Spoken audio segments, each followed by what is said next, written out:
All right. I'm excited. Good evening, ladies and gentlemen.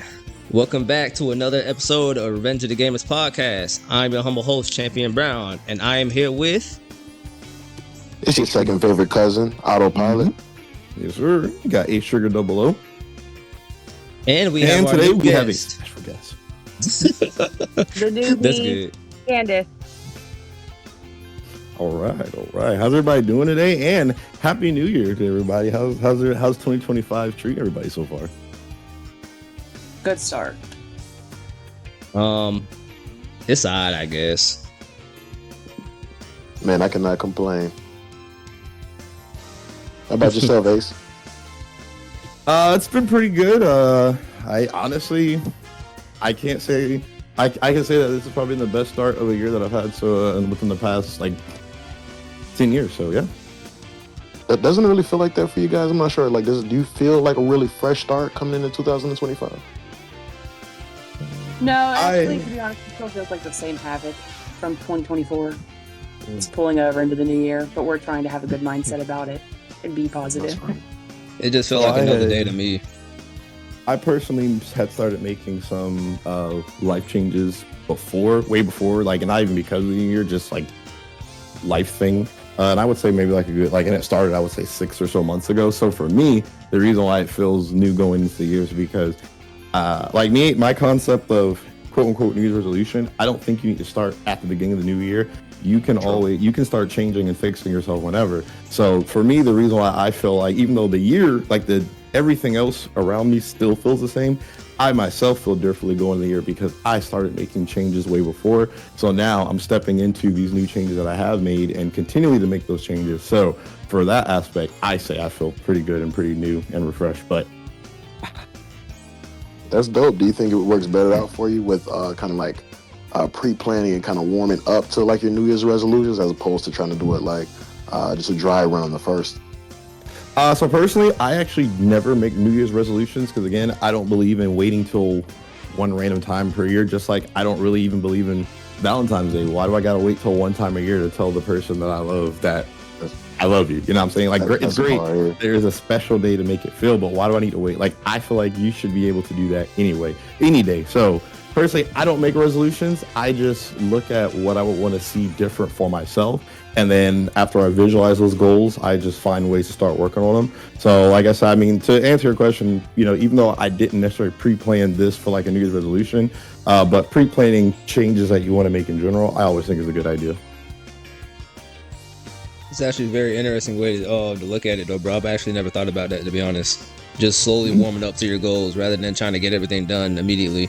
And I feel like that's what makes people always crash at it is they sit there, they'll write a paper of 20 things they want to achieve. And then because they're sitting there trying to figure out, okay, how can I get started on achieving all these goals at the beginning of the year, instead of looking at one or two goals, because they end up trying to look at doing too much. You can only, as humans, just like computers, you can only process so much information so fast. So because you're trying to make so many changes, process and implement them, it's just you physically can't do it. So because people try to do that and they can't, they end up crashing. Then they go, this New Year's resolution doesn't work. I'll just try it again next year. And then you go into that same habit, that same cycle. Yeah. I agree. I think it's all about patience too. I really do believe that the phrase patience as a virtue is true. I think if you have too hard of an expectation for what you're trying to carry out in your life and you get discouraged, it's going to stop you from exceeding your dreams because you're kind of working on this timeline when you should just be worried about the fact that Rome wasn't built in a day. So your dreams aren't going to be overnight. What you're trying to accomplish isn't going to either. See, this was that extra little bit of thing that I was saying we needed, that extra perspective, look at that. I Everything needed a comes full female. circle. Let's just be so real. Oh no, but that's exactly that's why specifically we said we were looking for a female for the next guest our other host, because we're 3 guys, we have our perspectives, which are great, but we're we need something different, and you can't get any more different with a 4th dude because it's still a dude. So I was all right, but with a woman, that's a completely different perspective. So here we are. Glad to have you here, I Casey. love it. It's definitely a good take. I like this conversation we're already going off with. All right.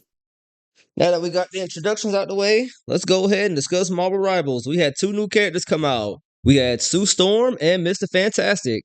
Have y'all played them yet? I've played actually we were playing some yesterday. I played him a little bit. I didn't play Invisible Woman yet, but I will say for Mr. Fantastic, one thing I truly realized, he's not like everybody in this game, like I told you, like a mix of 2 classes. Mr. Fantastic legitimately is all 3. He has moves that makes him a tank. He is obviously a DPS, so his DPS stuff, and he has some things that he could use to give shields or heal his teammates or passively heal himself. He's practically a strategist, DPS, and a tank all in one. That's pretty good. What you, And the Casey? number one thing I see is people just saying that he's insanely OP and definitely for noobs when it comes to Mr. Fantastic. Yo, agree with that sentiment? I can agree with that. And you guys haven't played Invisible. Well, I haven't played Marvel Rivals in a week because I'm trying to wait until I can play with y'all because I cannot stand playing with randoms. If anything, Overwatch taught me do not play with randoms. Yeah. Struggle playing solo. I definitely play solo a lot of the time, and it's definitely not a stress reliever. I come here to get stress relief, and I end up getting irritated, but I still am here for it. I love every minute of it. All right, so for me personally, can I go on mine topic now? Okay, so Invisible Woman, I played her. I think she's great. I think she's a great support character. I think I love her shields that you can throw the shield, it helps the team. So her kit is more than just healing. And her little jump that she does, I think it's really useful. And I only discovered it accidentally, but then I started to use it. And it's really good because you can she basically does a really high jump. They don't expect it, so they're not going to be looking up. You can kind of use that time to reposition, maybe heal your teammates a bit, kind of do what you got to do to stay alive. So I think she's I love Invisible Woman, and not to mention, I definitely spent the money to get that skin. She's If a you know, baddie, you dude. know. She's a baddie. I definitely $20 well spent. You know. But now as far as Mr. Bombastic, he gut-wrenching, irks my soul just as much as Iron Fist does, okay? I don't think these characters should be able to just be such tanks when they're DPS. When Bombastic or whatever his name is, I call him Mr. Bombastic, Fantastic, god dang. No. We actually called him the bombastic Mr. Fantastic. So it's both. Fantastic. But yeah, I think he definitely needs a nerf, and I definitely think Iron Fist needs a nerf. Those 2 characters I think are a little too much. And then Ace and I were talking about it yesterday because as much as he's a DPS, he's all 3. He's a tank, a strategist, and a DPS. So I kind of think he's a little bit too overpowered in that sense. We'll say the good thing about when it's kind of like the jack of all trades, master of none saying. Whenever you spend more time trying to master, be able to do multiple things, it actually causes you to not be efficient in any of them particularly. So case in point, he only has one ability that can put shields on enemy teammates, but you have to make sure when you use it, you're in the range of teammates, and you also can only use it for a little bit and it has to recharge. And then his other ability, which turns him into a tank, he can absorb damage and then he can shoot it back. But I've also had times where I've seen him doing that, and then instead of me keep shooting at him so he can absorb the damage, I would just not shoot at him at all. And then I would go around him, let my teammates shoot at him or whatever they're doing, and I would just hit him from behind or whatever and then still kill him. So the problem is, even though he's able to do all 3 things, he's not where he's not mainly a deep, Cloak and Dagger, she's a DPS and a support. Since he's trying to do all 3 things, he actually can't officially do all of them. His healing he could do for teammates, it really doesn't do a significant amount. If you don't have a healer, you cannot just pick Mr. Fantastic and think he's going to be a healer for your team. If you try to use him as a healer, you guys are going to lose. So it's he can do the things, but because he's primarily a DPS, the thing that do the most for him is his damage, his shield or his support and his tanks. It does good stuff, but it's not enough to be okay, you can replace Mr. Fantastic for everybody else and just run 5 support. You're probably going to get washed, or not support, 5 DPS. If you run 5 DPS and Mr. Fantastic, go ahead and kiss that match goodbye. Right. So how would y'all like to see him nerf? Would you like to see, I don't know, less of a range on the arms? Or how would you guys like to see his I will say Well, so with a Mr. Fantastic, you could take an Iron Man out the sky. That is kind of wild to me. yeah. What? yeah, I've but you could watched do it the same happen. thing with an Iron Fist, dude. That's why I think Mm. that now that's I don't think bombastic Mr. Fantastic is the same like equivalent at all when I think like overpowered as in like the most overpowered character in my opinion, I believe Mm. is like Iron Fist. Like there's no way I should be watching my Iron Man getting Kung Fu Panda'd in the air nonstop. He's using his rockets to fly away, jetpack, like little Jimmy Neutron got a blast, and then here's Kung Fu Panda all the way at like skyscraper height. Like that should not be happening. And I constantly, as the healer, I'm always getting targeted. So I got beef because ask Ace yesterday, I was getting like it was race, like he was targeting me. He definitely had So something out for me. I'm gonna try to go on a small, not big tangent.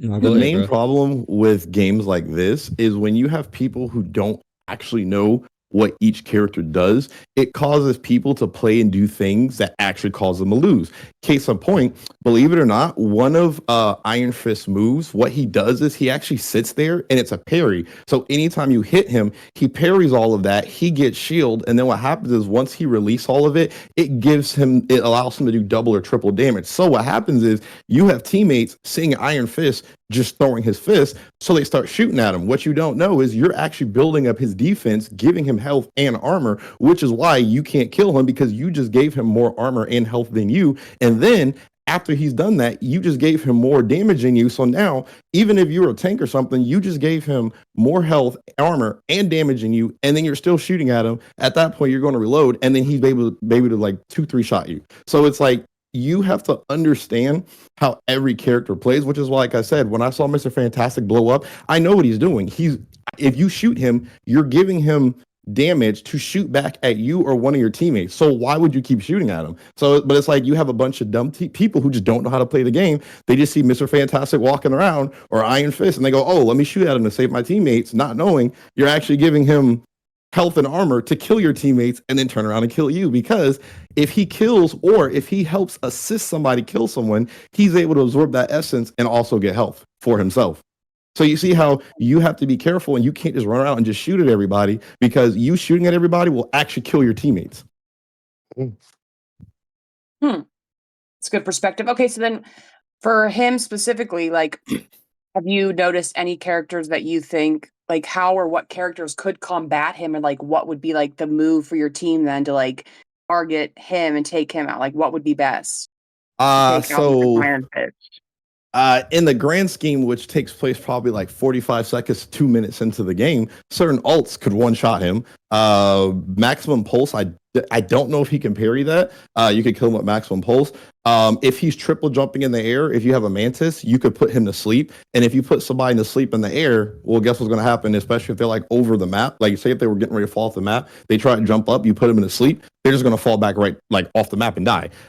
Jeff is another amazing one. I don't think he can parry Jeff's ultimate. So like there's a variety of different things. What actually has to happen, you as a player need to, like where I showed you where to go to look at the move list and stuff, you as a player would actually need to go in there, look at every single character, pretty much try to learn their strengths and weaknesses. Because what's supposed to happen is realistically, if everybody you play with knows how to play at least one or two characters of each type, strategist, DPS, whatever, what should happen is if everybody in your team pretty much knows what everybody in the game does, if you guys are getting waxed by something or somebody's doing something too overpowered, you and your team, by having knowledge of how all the characters play, should be able to swap to any other character to be able to combat them. And that's how you're able to do it. It's just like in Call of Duty, if you're playing and the weapons you're using aren't working because you're using ARs and you're playing in a close quarters map and everybody's using shotguns, then you go, okay, I need to switch it up. Let me switch to my SMG class because I can shoot more rounds faster and I could, outgun their shotgun. So it's the same thing. You and your, everybody's got to be able to switch.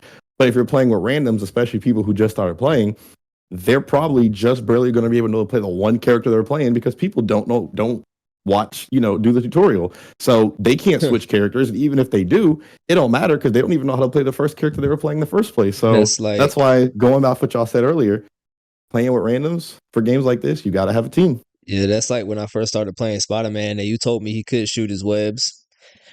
I didn't read the instructions. So guys, if you're gonna Mhm. play Marvel Rivals, do every single. Make sure you put time in the lab with these characters, bro, because this is not Overwatch. And real quick, another thing that's dope, if you when you go look at their move list on the very bottom, there's a thing that says suggested combo, and it's a video. It shows you how to use every single one of their moves that they tell you about. It shows you how to use them, how to put them together, and then it also shows you how to position with that character. Like with Moon Knight, I used to always try to run in and run up first, and I kept getting killed because I have 250 health. I started watching that video. I saw you're supposed to put your onks near them, you stay far away, and then you shoot at them or the onks, and then it bounces off them. So I don't need to be near them. They don't need to see me, but I need to be able to see them or be able to ricochet. So when I saw that, I said, oh, then I went from getting 10, 15 kills a game to 35 to 40. So it's you got to learn how if you go watch that suggested combo, it'll show you how to actually position with that character, and that'll help you play too. Which is again why you see Iron Fist keeps popping up from behind you, because if you look at his video, Iron Fist is meant to be a character to disrupt your back line. Because he can absorb and do all that shield, he has enough where he can run in the back and attack you, and then again you're going to shoot at him. He gets armor and health, so he can stay in the back line, disrupt you while the rest of your team push from the front. So having somebody who knows how to play Iron Fist is really good, because you can do stuff like that. And Spider-Man 2, oh man.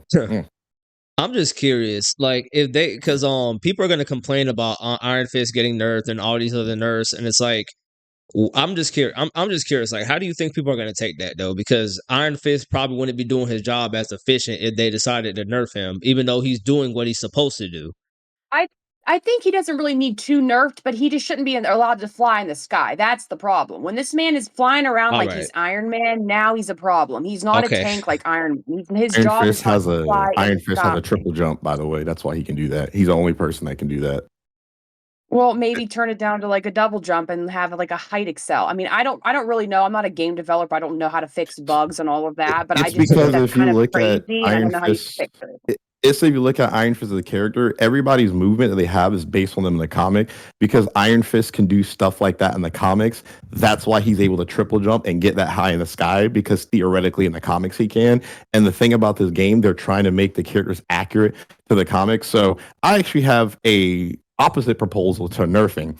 I discovered if you constantly are nerfing characters, you can never truly balance, because what happens is you have one bar, and you got to take other characters, drop them down to fit that bar. But because each character is fundamentally different, when you drop them to fit another bar, they no longer fit that bar, and then they either are too low or they're too high still. So what happens is, I don't think you need to nerf to balance. I think the true way to balance is actually buff every character to where they actually feel like they do what they should do. And because a lot of games, really weirdly, they do that whenever they get close to the game's life cycle, where they're like, we're no longer going to push out updates. For some reason, the devs will actually take the game, and instead of buffing and nerfing everybody, they actually just buff all the characters in the game so that they all feel fun. Dragon Ball FighterZ did that at like right before they put out the PS5 version. So now just about every character, like you're not just going to go in there and pick Krillin and get waxed because somebody's playing Broly.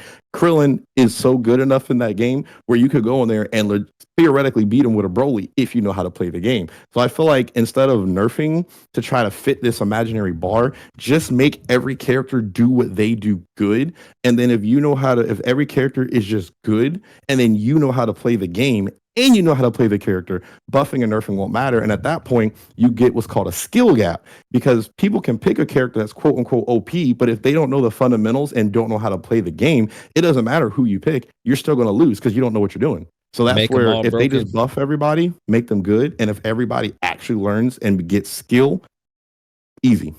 Make them all broken. Yeah, and if everybody's broken, then what's the problem? if You if can't be like, everyone's "You're too broken, no one will Yep.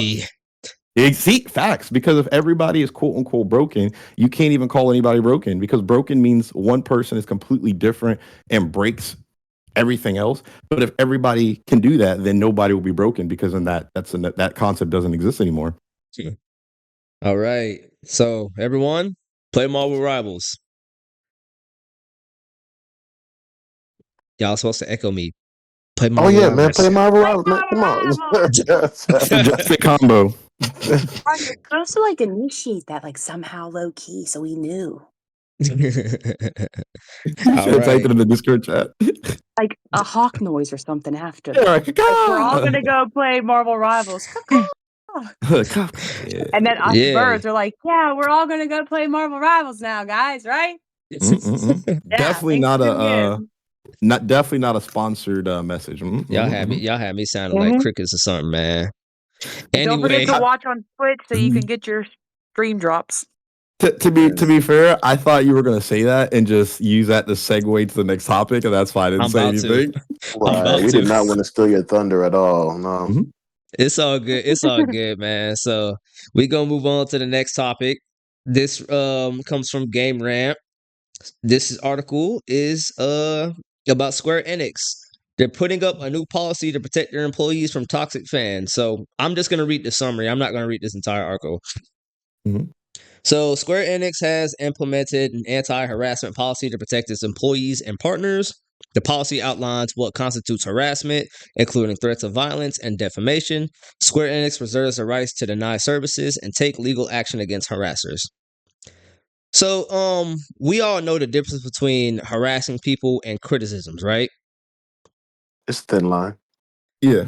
So some people have taken this as like the next time they make another like Final Fantasy game with a character that doesn't have big goofy titties like Tifa, everyone feels like they reserve the right to complain about that stuff.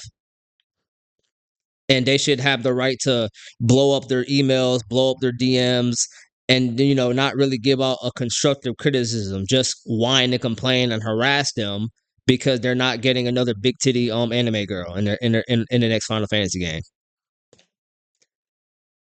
So that's where they draw the line at? That's where they want to take it to? Yeah, a lot of people feel like that they're not having the ability, they don't have the freedom of speech, the ability to criticize. Oh. That's what See, a lot of and people feel like everything is that's what it so is. yeah. Go, I didn't mean to cut you off, cuz what'd you say? no, you good. No, you good. No, I was saying that everything is so public now, and everybody's information is just so accessible. This is very important. A lot of times, people feel unsafe or feel like their lives are at danger when they do have so much emails coming in, or people know where they live, or reaching out to them in ways that break away from criticism and border on harassment. Yeah, it's like there's this one company. What was the name of that one anime studio that somebody got mad at them and they burnt that studio down? I heard about it, but I don't remember what studio. I don't It like was remember the it name. was That's a wild.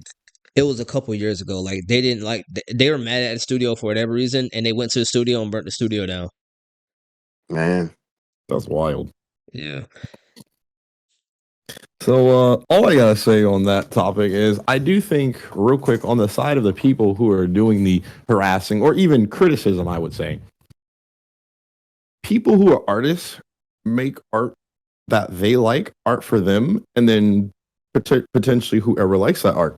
So if case in point, I don't draw a picture with a big titty anime girl, I probably don't want to draw a big titty anime girl picture, which means I'm probably not making art for people who like big titty anime girls. So I think when people go to criticize games, when you go to complain about a game not having something you like, you probably have to remind yourself that maybe this game you're not the target audience.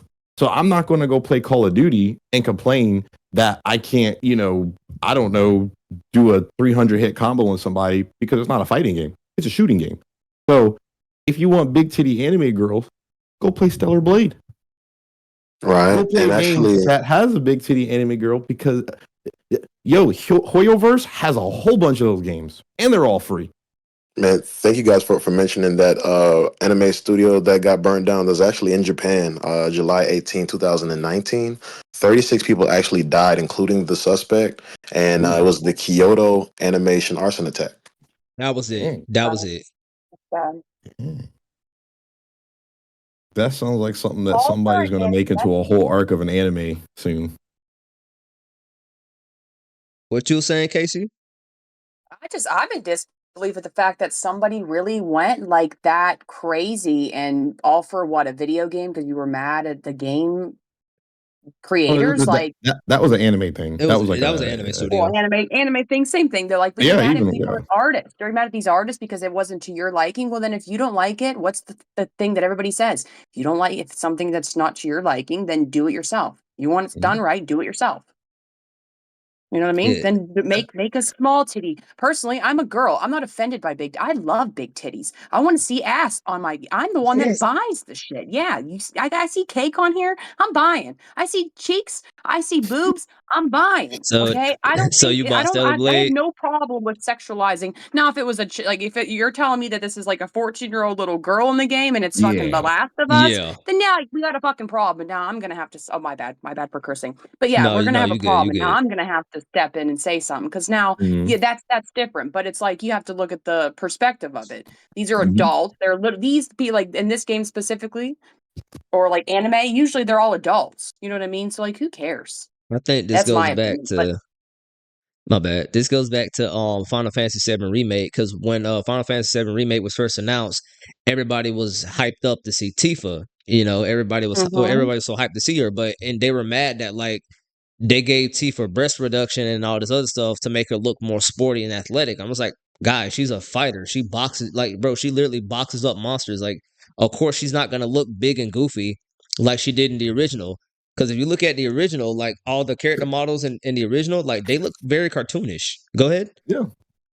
Oh, I was just coughing. I coughed. No, yeah. Oh, you I was just coughing? You're good. Okay. Yeah, Man, you're I good. was just gonna say that guy was 41 years old, so this thing knows no age boundaries or any type of That's like, oh, you should be more mature crazy. than that. Yeah, 41. Horniness knows no age bounds. Let me tell you. Yeah. So Yeah, it's like there is a very thin line between criticisms and harassment. Mhm. Like this actually does tie into the next article. Assassin's Creed Shadows got delayed to Mhm. March 20th. man, we were talking about this previously on a different podcast. Like, is it better when they delay it and come out with a better game, or do you want to say, hey, no, I want to see, I believe we're talking about, was it Shadow or was it Shadows. oh yeah, exactly. And just Yeah. coming out earlier and it not being as good. I'd much So- rather them delay it till they make it good. Go ahead, Ace. The reason why I personally believe it's actually getting delayed, if you go back to when X-Men Dark Phoenix or whatever was coming out, that movie was getting so many delays. And the part of the reason why that movie was actually getting delays was because during that time, which obviously Infinity War and Endgame was being filmed, Fox was in the process of actually getting purchased by Disney. So part of the reason why the movie kept getting delays and stuff was because they were actually trying to figure out, because that movie was actually supposed to be a trilogy. They were trying to figure out, can we still put this out as a trilogy, or are we going to be able to? Because we only have a little bit of time before we get taken over by Disney, and they're probably not going to put it out. So they literally went back and forth, and they had to keep making changes to the movie, and then they eventually changed the entire end of the film to where it actually closed it off. But it was supposed to go into a whole nother movie, but it couldn't because they were like, Disney's probably going to cancel our universe, so we're not going to make it. So just like, remember we talked about last time, either Tencent or there's somebody out there who's in the talks of buying Ubisoft. Now I know Tencent isn't a whole thing with the US because Chinese companies right now and the US government, it's like a whole thing. But part of the reason why I actually think that a game's really getting delayed is because Ubisoft is in the process of getting bought. And even if it's not Tencent, usually when one company is interested to buy your company, even if they're the only one that actually buys it, what happens is you have to wait for other companies to put a bid in just to make sure that you're not trying to hold a monopoly. So what that means is if somebody's trying to buy Ubisoft, other people are trying to buy Ubisoft, which means right now people are trying to buy them. So they're like, we probably can't really put anything out until we figure out what our financials are going to be like after we get bought. And that's what I think is happening. And if that is the case, I think that's a good thing because at this point, Ubisoft needs to be under new leadership. For them to get under new leadership, somebody needs to buy them. So if all this is happening, that's good. That means when this game does get put out, it'll get put out with the new, which honestly, if that happens, go ahead and expect this game to get delayed till like 2026. But again, it'll get put out and be a way better game than if we would have got it. So I see that as a good sign. Well. Do you remember this game, Mighty Number 9 by Keiji Inafune? I'm not sure. So years ago, the original creator of Mega Man he wanted to make his own little he wanted to make another Mega Man game. The game was called Mighty Number 9. It was basically just going to play like Mega Man. And that game got delayed so many times that when it finally came out, it ended up being garbage. Wow. So that's a very rare example of like a video game getting delayed so much that ends up being not good. However, I mean, go ahead. Go good. No, I was gonna say Cyberpunk got announced 7 Oh. almost 11 years before the game came out. And that game And look came how out. that happened. Yeah, but they ended up patching the game out, and now Hey, Cyberpunk they is made a stable game. That's a story of somebody who came back. Yeah. And Ubisoft, they've been doing that same thing. Well, game developers have been doing this lately, where it's like they just been releasing game after game after game, and the game will be filled with so many bugs and glitches, and then like they'll be like, "Oh, we'll just release the game, we'll patch it out later," because the CEO says so.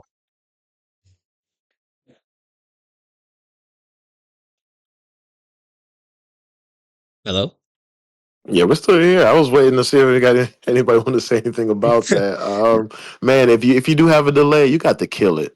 You have to make the fans feel like every day, every week, even if it's like a whole nother year that they had to wait, was worth it. You got to really, really put your finishing touches on. It's got to be a stellar game.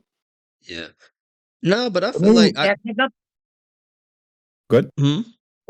There's nothing like waiting all that time just to be disappointed, like, because then you have higher expectations. You're like, okay, well, like Ace said, oh, well, if they're going to have all this time, then I'm expecting them to do better. I mean, if Right. I'm expecting that and then it comes out and then I'm completely disappointed, I'm going to have backlash probably. Well, not me personally, but like usually like the gaming community, Twitter, things like that. People will have their opinions. They're going to voice them, Netizens. obviously. Yeah. That's their That's title. actually- You know what I mean? If you're paying for something, you want your money's worth, or if you have a certain expectation, they promised you something, you want them to uphold that promise. I have a quick addition to this, which might even give us a whole extra side to even bring this conversation open wider. I don't know if y'all remember, but a few years ago, there was this game. I don't remember what it was called. Everything about this game was legitimately a ripoff of The Last of Us. From how the cover was, from the gameplay mechanics, to even like the character models. The game was legitimately like, and even like people kept looking at it and they were like, this game looks like a ripoff of The Last of Us. But people weren't Days sure. Gone? No, it wasn't. It wasn't. It was a game after Days Gone. Oh. Like, in fact, the game might have been like a mix of like, because it came out like recently, like within the last 2 years. The game came out and people had complained about it so bad. Tell me why, like a day, not like less than 24 hours or about 24 hours after the game dropped, they completely removed the game from Steam and the company just completely disappeared. So essentially, they created a whole game that was literally based off of they stole a whole other game, made a game, got everybody's money from it, and then completely disappeared. So what do you do in the context of that? People who intentionally pull out a bad game just to get a quick money grab from it and then bounce. I mean, well, Are you talking about? Go. Are you talking about the Last Hope? Was that what it's called? I don't remember what the game was called. Yeah, the Last Hope Dead Zone Survival. Even the name sounds like a ripoff. Yeah, like I said, when you look at the poster for the game, if that's the one, it literally looks like a ripoff. Like the color scheme, the pose, everything just looks like Last of Us with a male character or something. Like it looks like they didn't even try to make the game different. I guess imitation is the best form of flattery. Is that how they should approach it, or should they? I don't know. That's what I'm saying. What do you do? Like, what do we do? And like to add to our our conversation about companies delaying games to like make them better. What do you do in the context of that, of a company that comes out of nowhere, intentionally rips off a game just to get a quick bag, gets their bag, and then disappears with it? Well, there's nothing new under the sun. So I always say, like, sure. if you're gonna take, inspiration from something, at least try and make it something that is completely its own thing. But you guys got in the context we're talking about, they intentionally made this game because it was easy to rip off a game than make a new game, because the whole point was a scam. The game was literally a scam. They made a game based off another game so they could cut down development and not even have to develop anything. So basically they didn't spend any money, and then they put the game out. People was like well, we don't think it's a good game. But because of the state of gaming that we're in, where people will literally look at a Call of Duty game, say this game looks legitimately bad, but once the game come out, they will still drop $100 on it and then complain about it. So because they knew that, they said we could legitimately rip off of a game, not even actually develop anything, market it, and even if they're questionable about it, people are still going to buy it just because they want to buy a game. And then they scammed everybody. So again, we're not even talking about copying a game to copy it. We're talking about people that literally stole a game, copied it just to cut down time to make a fake game to scam people, get money, and disappear. I mean, well, then you could say the same thing about Blizzard because I spent $60 on Overwatch on them for release Overwatch 2 years later, and it's free. So what I'm getting at with that is like, what do we like think about that adding to the conversation? Because we were talking about game devs who should game devs delay games to make them better, but then we're saying, well, what about companies who intentionally put out a fake bad game just to get your money and get away? We're saying, what do we say about that, like, to our conversation? Like, how do we think? I guess you got to definitely point the finger at the gamers, man. The gamers have to have some type of integrity when it comes to, like, just respecting, responsibility. craft. Mm-hmm. Yeah. And I'm not sure if that's like an age thing or what, but I know, like, I don't know if you guys have had an experience with it. That would make me not want to buy it, but maybe for some people it's cheaper. Economics are always going to be an issue. And I think it was like a full $60 game too. And like I said, the thing is, people legitimately question the game the whole time that it was like being marketed. Like, and that was the worst thing about it, which is like going to your point about gamer responsibility. People literally sat there, questioned this game. They said, this game looks like a ripoff of this game. This game doesn't even look like it's a real game, but I'm gonna buy it anyway. So that's what I'm saying. That's gamer responsibility. If you know something's not good, if you have thoughts about it, why would you still, especially like a giant price tag like $60, $70, why would you spend the money on a game that you don't even think is bad? And then you feed into, and then you wonder why these people get away with scamming people, is because they get away with scamming people because people allow themselves to get scammed. And unfortunately, gamers, we throw into all the type of scams. Yeah, shame on these game companies for making a ripoff of another game and then having the gall to make it a $60 game. And more importantly, shame on you gamers for buying it. Shame. Yeah, don't buy more get bad shame on games. y'all. Hey, Autopilot, get them tomatoes ready. Man, big tomato energy for, man, just not coming up with original ideas. Yeah. At the same time, though, it's a good thing games take inspiration from other games, though, because because a lot of games take inspiration from Devil May Cry and Bayonetta, and like that's my favorite game genres: action RPGs, JRPG. My favorite game genre is action RPGs and just hack and slash games. So it's like, I mean, a lot of great games came out that are hack and slash and action RPGs and stuff like that, like Elden Ring, which leads us to the next topic. Elden Ring Night Rain. The beta test is coming out in February. Ace, you gonna hop on that? Already just filled out for it the other day. Submitted it, so yes, sir. Oh shoot, bro! You gotta send that to me, bro. I forgot this is one of those betas. Yeah. With betas, you either, if you play enough of the games from that company, they'll send you the codes, or you have to actively go out and search for them. Anytime there's a game coming out, in fact, there's a Soulframe beta that we could essentially sign up for, and just whenever they release codes, you'll get them. I signed up for it. I still haven't seen anything, but if you want to do Soulframe as well, there's one for that, and I'll send it to you because that's another game coming out this year. Yeah, free game that I am going to be getting into. I'll do that because I'm trying to stream more, but I'm getting off work. I just be too tired to do anything. But let's talk about Elden Ring Night Rain, though. Can I interject real quick? Yeah, go ahead. Oh man, Ace and Champion Brown, would you guys like to like bring that after you've, of course, beta tested it? Like, would you like to bring an evaluation to the podcast? Oh, of course. Oh, for sure. Just like how we and real quick, just on the thing with streaming, because like I've been working with that's pretty much what we were doing yesterday. What I would say is, with it, any little bit to show consistency is good. Even if you stream for 30 minutes, you might get on stream 2 games of Marvel Rival. That's it. Some people, when they started streaming, their stream used to be 15, 20 minutes. You don't have to try to stream for like 5 hours your first time, 24 hours or anything. It don't matter. Just as long as you can do anything, like I say, even if you play a story game and you're like, I'm going to play Spider-Man, I'm going to do like one mission and that's it. as long as you did, and even if you get one viewer the whole time, it's about consistency and it's about that you're doing it. And then eventually, because you're getting in the habit of doing it more often and it becomes more fun, even when you're tired, you're like, well, I'm tired, but I know that streaming stuff is fun. And then eventually, where you're only able to stream for 20 minutes, it'll turn into 40 minutes, an hour and a half, and so on and so forth. So it's like twofold. Like when you're building your organic fan base, that's going to be, depending on you to put out that content consistently.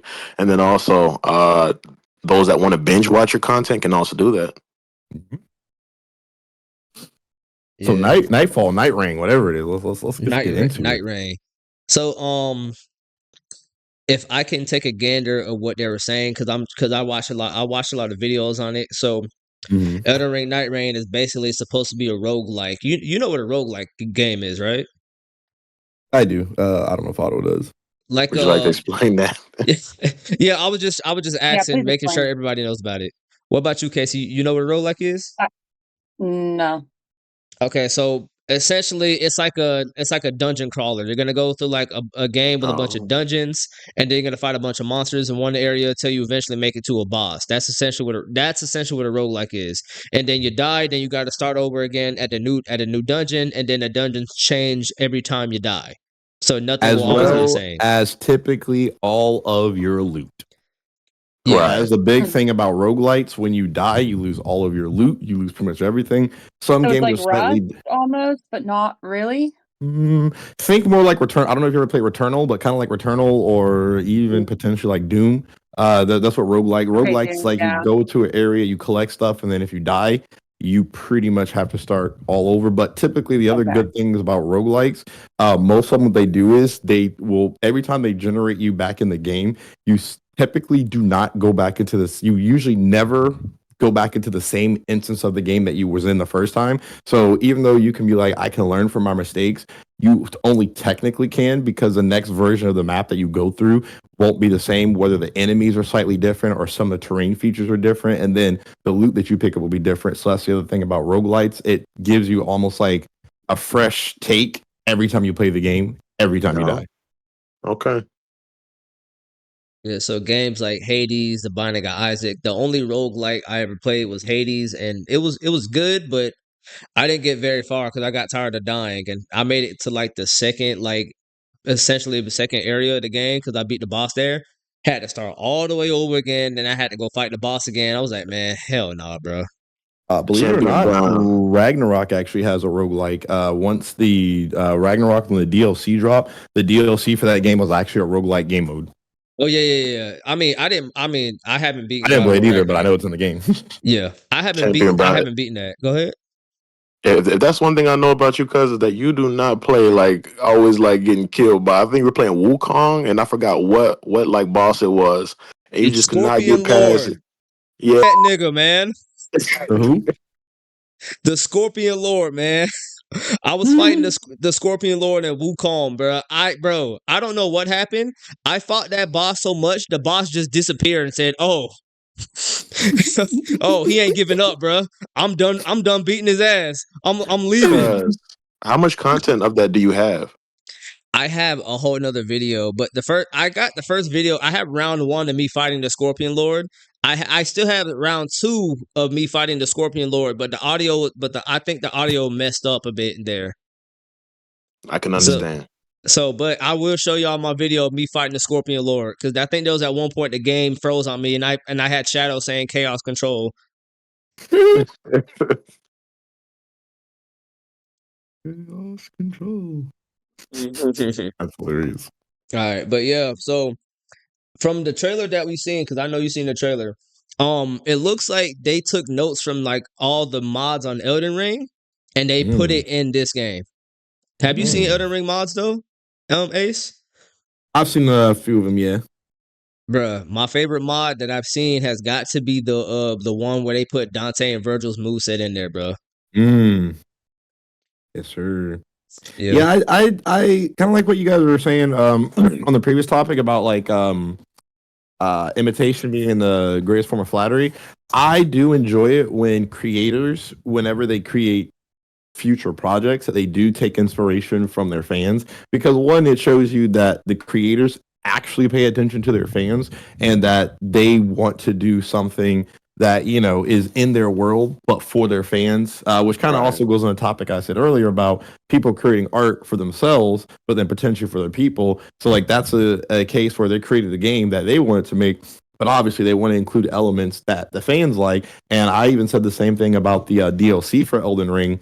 What I felt the difference about the weapons and stuff in the DLC compared to the base game, the weapons in the DLC, they just felt more fun because like a lot of them, they literally felt like troll abilities or troll weapons. Like you would use to troll people, and they would like take basic weapons or abilities from the base game and they would merge them into like new weapons. So where when you play the DLC, like the DLC, you can play it using the old weapons, but it's harder and it's easier to do it with the new weapons. But then the new weapons just make the game more fun because it's like, oh, these are just new fun new Yeah. abilities, And I do feel like that's like something that they're, like you said, trying to do with the little roguelike one. Like they're like, well, it's kind of like our game, but not really. So we should be able to take some stuff that the fans created and add it to the game just to show as a homage to them. So I like that. Yeah, but I will say that I had to use one not DLC. I had to use one weapon from the base game to beat one of the bosses in the DLC. The doggone what's his name? The Boar Rider. What was his name? Gaius?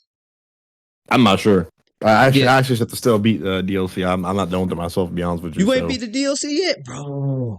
listen, the thing with gaming in my lifestyle is I game a lot. I play a lot of games, and I play games in season. So when I don't feel like playing the game, I just don't play it until it's time again. So, Yeah. but I'm waiting because all my other friends, they haven't played it yet. They took a break to play other stuff. So I was like, that means I can just wait and we can all play it together. So that's why I'm not worried. Damn, But yeah, I bruh. plan to return to it. Man, I feel left out because I beat the DLC. How do you feel left out? You beat the DLC. I should be the one feeling No, left because I out. want to. Nah, because I like playing. Because it's like now that I got a group of friends to play games with now, like I want to like try and experience things. I want to try and experience more things with everybody together now. But guess what that means? Because I haven't beat the DLC and you have, that means you can help me play the DLC, and That's you're true. the one that has the knowledge. Because that's how I played the first like the actual base game. I played most of it by myself, and then most of my friends, they want to help, so I got to experience it for the first time with them. Even though I experienced it myself, I still got to experience that boss fight with a friend, which I couldn't do or didn't do by myself. So I mean, that just opens up a whole new way for you to experience the game all over Yeah. again. So yeah, that's good.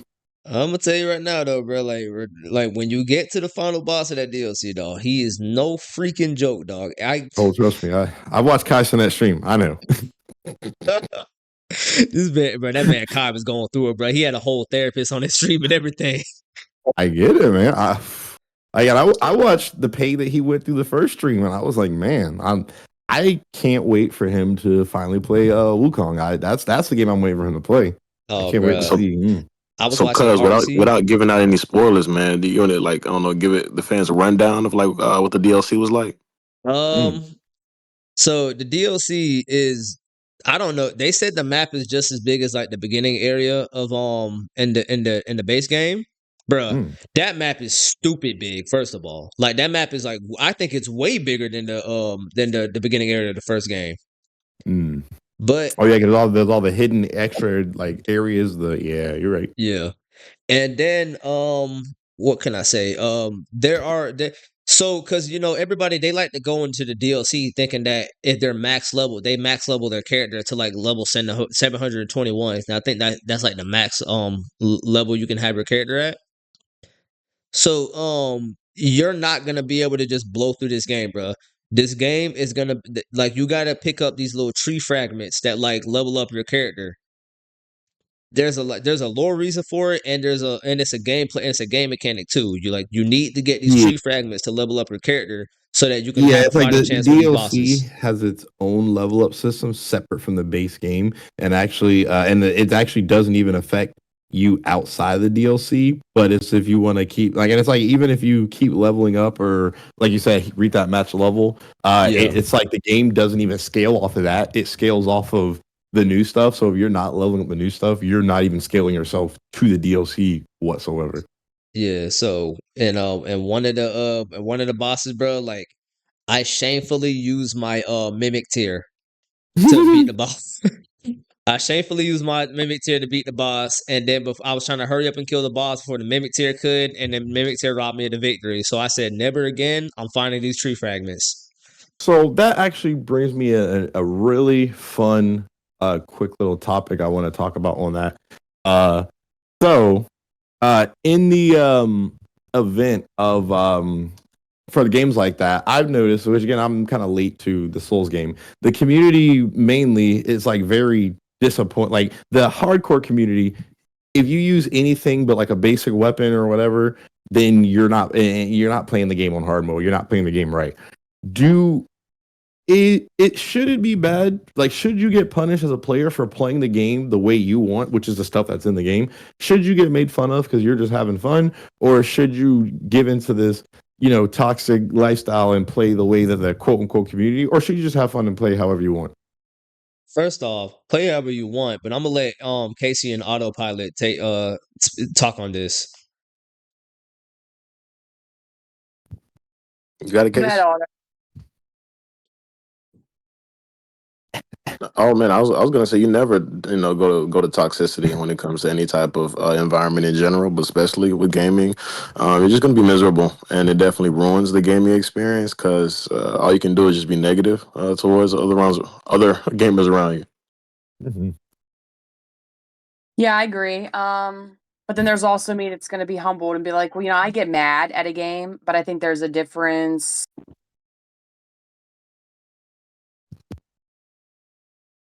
Hello?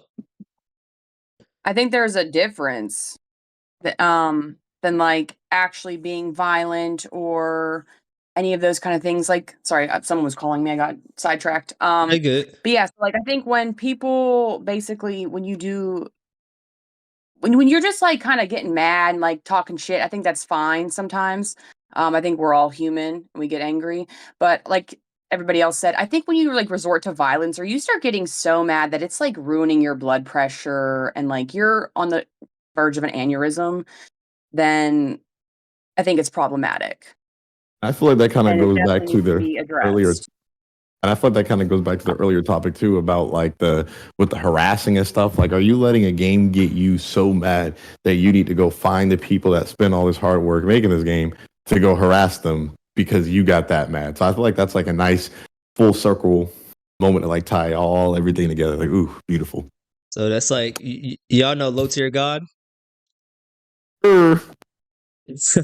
Bruh, I think what's so funny is that as angry as Low Tier God gets at people, bruh, Low Tier God has never been that one weirdo to go like on Bandai Namco or in Capcom to be like, yo, Street Fighter sucks, Tekken sucks.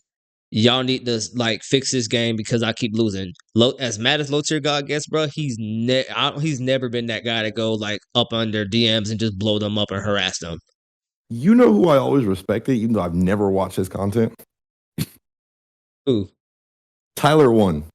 Because anytime this man gets quote unquote mad, I don't ever legitimately think he ever gets mad. I think he turned the whole idea of getting mad at games into a way to make a new a new type of persona of he'll get mad, he's a giant buff dude who's playing League of Legends. He gets mad, he'll like throw his headset around, he'll do stuff. He doesn't actually cause any damage and it makes people laugh, but he's not actually even mad at the game because he doesn't actually do anything to act that show that he's actually mad. He'll like throw some stuff, he'll like say a bunch of funny noises, he'll like scream, he'll like rip his shirt, but people think it's funny. So it's like he's somebody that I'm like, I don't even think this man genuinely gets mad or even like care. Like, I don't want to say he doesn't care about the game. He obviously, I feel like he does, but like he found a way to turn the idea or the concept of people getting mad at games and said, how can I use that into a fun, engaging way and not actually get mad, but present the idea like I am. And I'm like, people like that's people who found out how to crack the code and like genius. I'd like to ask y'all, like, with his gimmick, like, is it technically grifting? Because we do have like, man, really dark situations where you have, I believe it was in Jacksonville where I don't want to give his name, but some guy killed other players at a Madden tournament, and then you have that one guy who flew all the way from New Jersey down to Florida to kill somebody over a video game. So is that, I don't know, perpetuating a stereotype that just goes too far? That's definitely going too far. And like, I don't know. I don't. Hitbox Yeah, I'll is let you crazy go on as that one, hell. bro. Them boys is crazy as hell. My man flew all the way from wherever he came from to Jacksonville just to go kill somebody over a game, bro. Like, Yeah, And go to prison. uh, Like what? exactly. The Guardian is calling it internet banging, and that's just not something I want associated with the gaming community at all. hell no.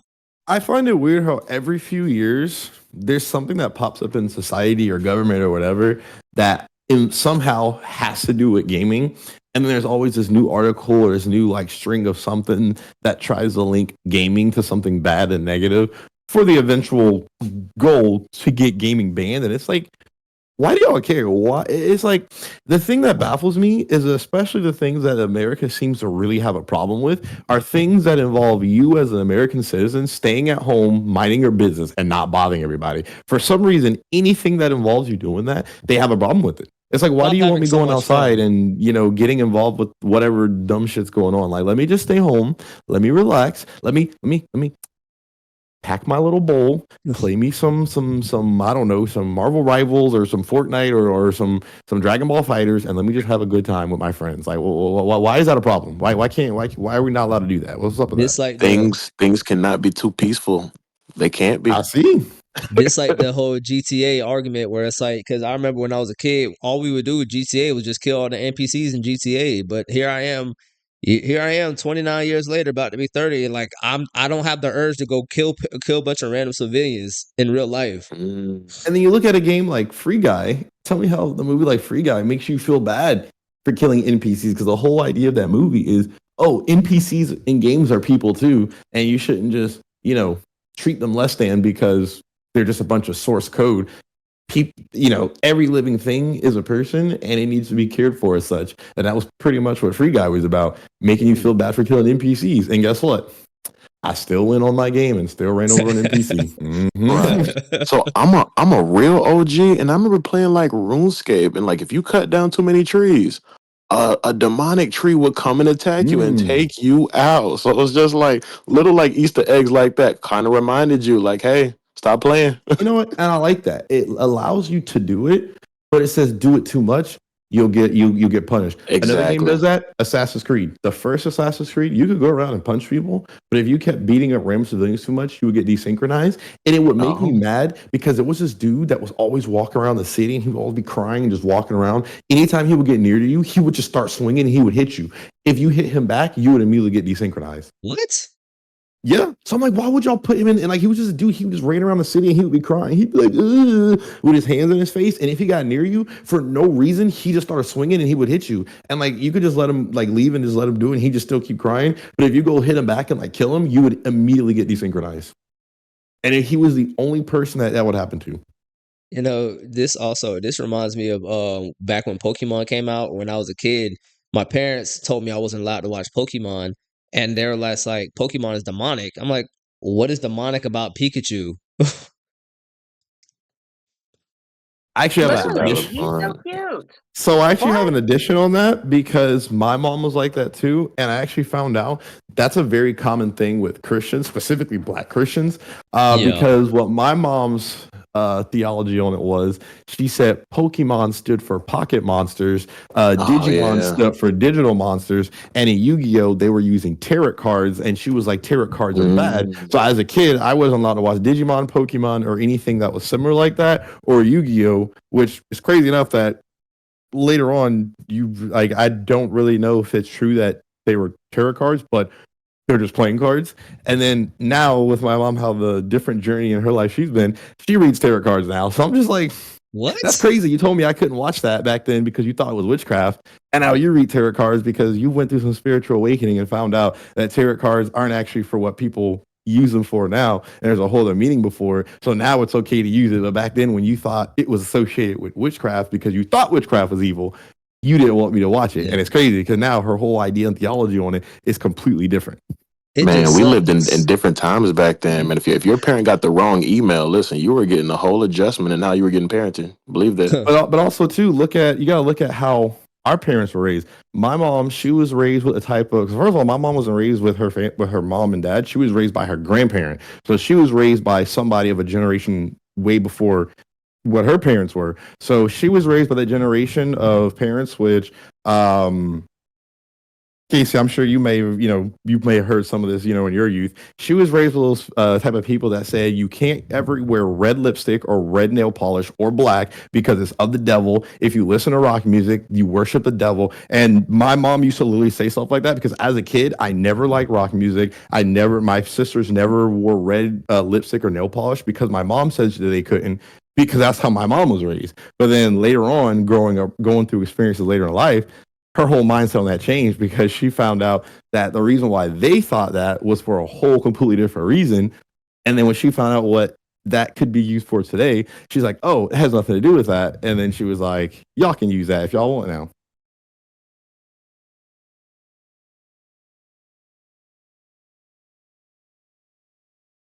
Oh, yeah, I was good. That's on everybody speak at once. Hold on. I'm off the taking soapbox. it in. Yeah, like So, my bad. I was checking the recording. Yeah, because I remember there was like a weird little time when like I was allowed to watch Pokemon, and then my dad just all of a sudden decided, hey, you're not allowed to watch Pokemon. But what I found so crazy is that when I was a kid, when I was younger, my brother, because he would come from his mom's house, my brother, he was allowed to watch Pokemon. So it was like my brother's allowed to watch Pokemon. So they would legitimately kick me out of the room, and I would have to go watch TV in another room, or I would have to like wait until like Pokemon is done, and then I would go back in the room so that I can go watch TV with my brother. But it's like, wait a minute, he's allowed to watch Pokemon, but I'm not. So how does that make sense for him to watch it, but I can't? Now that I think about it, when my stepdad first started introducing anime to us, he would let me and my two older sisters watch it, and not my little brother and little sister.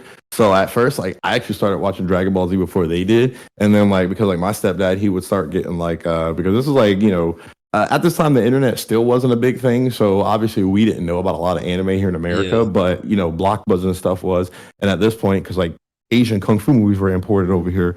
Animes were like slightly starting to get imported. So, but like these were not the animes that like, people know, like a lot of people know that you would see on Cartoon Network, like One Piece or Naruto. These were like animes from like ADV or from some of these other companies that made like more mature ones like Afro Samurai or Ninja Scroll or stuff like that. So whenever my stepdad would bring those animes in, he would actually watch them first. And depending on how graphic they were or not, then he would let me and my two older sisters watch it, but my little brother and little sister couldn't. And even like some Jet Li movies, like I think Kiss of the Dragon, because that was like one of the ones that was made quote unquote in America and like France. Yeah, the first time we watched it, we started watching it, and then because of like the beginning, he like stopped it. We all left. Him and my mom watched it, and then he ended up taking the movie back. We never watched it, and like 3 years later, he got it again so we could watch it. But then my little brother and sister couldn't watch it, and I don't even know if they've ever seen that movie to this day. Man, I'd like to ask y'all, like, when you do eventually have kids of your own, like, how would y'all go about, like, saying, hey, like, this T game or this MA game, like, this might be not for you, or this might be a little bit too much, because I believe we all played, a rated T game before we were 13 or something like that. I'm sure at some point all of us made an account that said we were 18 when we definitely were not. Bruh, PlayStation thinks I'm 40. PlayStation thinks I'm 40, so... I tell you what, every now and then when I like be on like dating apps, I'd be seeing girls like on Facebook or like on their profile, they'll be like, I'm actually this old, I'm actually 26, not 30. I don't know why it says that. I'm like, I can tell you that's why a lot more scary. Yeah, you picked that down. That's a lot more scary. But the reason why it says that is because when you make a Facebook dating, it goes off of your Facebook account. So if you've already put your birthday in a Facebook, when you make a dating, it doesn't allow you to change it. It automatically pulls it. So if you were not 18, made a Facebook and said you were 18, your Facebook dating will go off of that, not your actual age. So that's why. So they'll be like, oh, I don't know why it says that. I can't change it. Yes, because you made your Facebook when you were not 18 and said you were, and now you can't change it. Dumbass.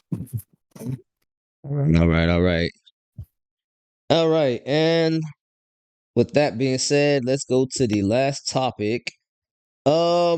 This the last topic for gaming, and then we can just discuss whatever afterwards. I think we should call that last segment the free ball topic, where we just kind of shoot shit and just make a topic out of nothing. So I like that. I like that. All right. We see we coming up with stuff on the spot. All right. So you said free ball? My bad, cousin. I didn't mean to cut you off. I was going to ask y'all, what do y'all think about the name Going Commando? It's better than free balling, and especially because me and Brown have military ties, it makes more sense. I like it. Going Commando. Let's go. All right. So we gonna go commando after this to what last topic. All right. So PlayStation has just announced they're trying to establish a new AAA studio. It's going to be based out of Los Angeles, California. They got new job listings. They're working on high profile original AAA IPs for the PS5. And the speculation suggests that the PlayStation Studio could be for Bungie spin-off team and former Deviation Games co-founder Jason Blundell's team. I think this is if you guys have heard, like, there's a rumor that the Master Chief Collection might be coming out on PlayStation. The first thing I thought about when I heard this was definitely the LA fires and just how that could possibly affect things going forward. I mean, just prayers to everybody that's going through, devastation and who maybe even lost their lives during this catastrophe. Yeah. Speaking of which, I just got the phone with my sister. She's safe. But she lives in San Diego. So I asked about, like, her friends, and oh man, like, I don't think I should go too much into detail. But just prayers for people in Los Angeles right now, man. Not for real. Definitely praying for them. But we don't Ethan, mean to be. you have anything you want to say on the? I'm gonna go last because it's go. Since it's like our last topic, it'll actually perfectly go into my little segment right before our commando segment. So I'm gonna go last on my topic. It's all good. It's all good. I think this goes I think this is supposed to go hand in hand because Bungie spinoff team. If y'all know Bungie, I don't think they made the Halo games or they worked on the Halo games. I'm not entirely sure, but Bungie had associations with the Halo games, and there's been a rumor that the Master Chief Collection, the remastered Master Chief collection for Halo, is going to come out on the PlayStation 5. That's what I believe. This is what this is leading up to.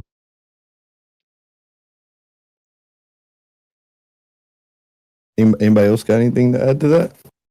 Man, listen, cuz you got the best cliffhangers that never end. What's going on?